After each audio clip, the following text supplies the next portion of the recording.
available. But those would be the likely kind of ultimate choices.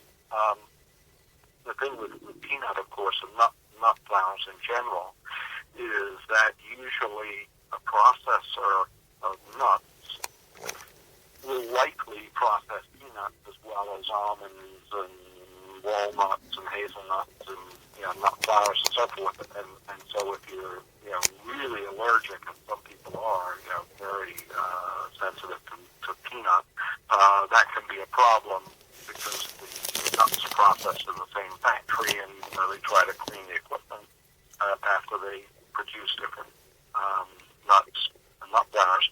There can be cross-contamination. So I know people usually, like, if there's any facility where peanuts have been around, I can't trust or risk taking anything from that facility. But yeah, no, that's something that I'm sure he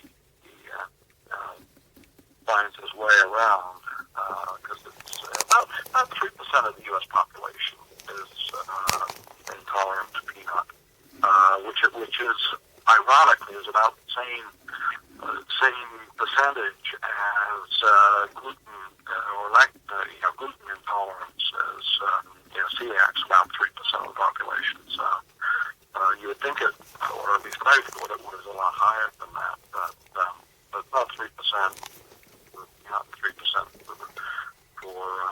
for gluten. The big differentiation being that most people, by the time they're beyond the age of, 5 or 6, are aware that they have an intolerance of peanut, and so going forward, they just need to avoid it. Whereas many people who are gluten intolerant don't discover or develop the intolerance until much later in life. And then it's sometimes difficult to diagnose. A lot of people have different symptoms. It's a little bit more difficult to identify gluten intolerance.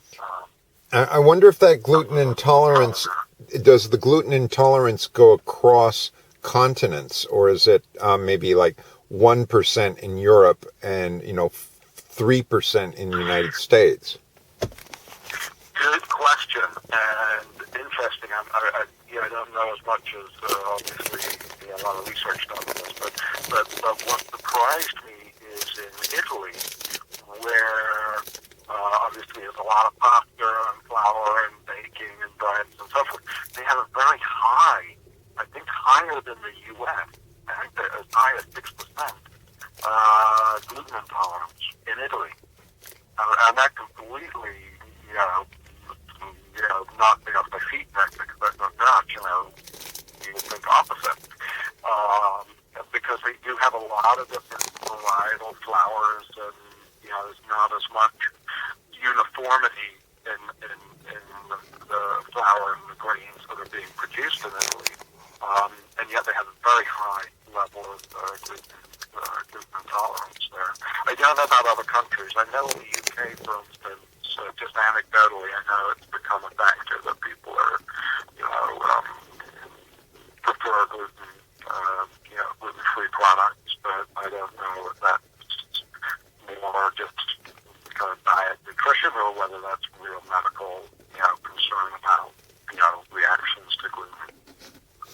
You had sent me a very interesting clip, Steve, which I saved somewhere on this very issue of gluten, and bread, flour and so forth, which I learned a lot from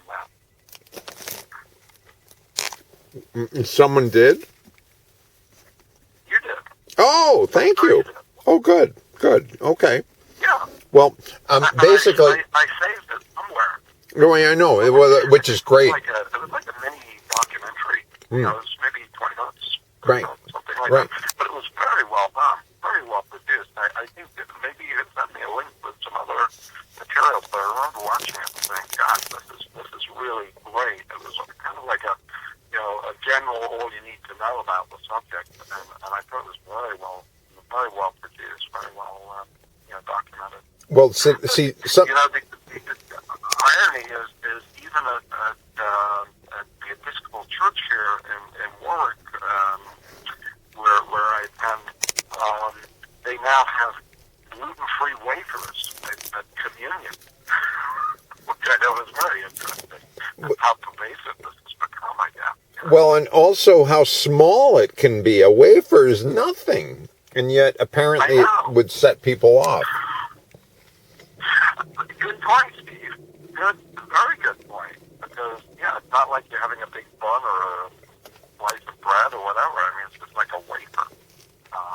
So I guess people who are really celiac, like hypersensitive, they say even like a grain or somebody, one of our neighbors is celiac, and she says, or claims at least, that if somebody in her household uses the butter knife on a gluten bread, and then she'll take the butter knife and put butter on her gluten-free bread, she can say she's immediately sensitized to it.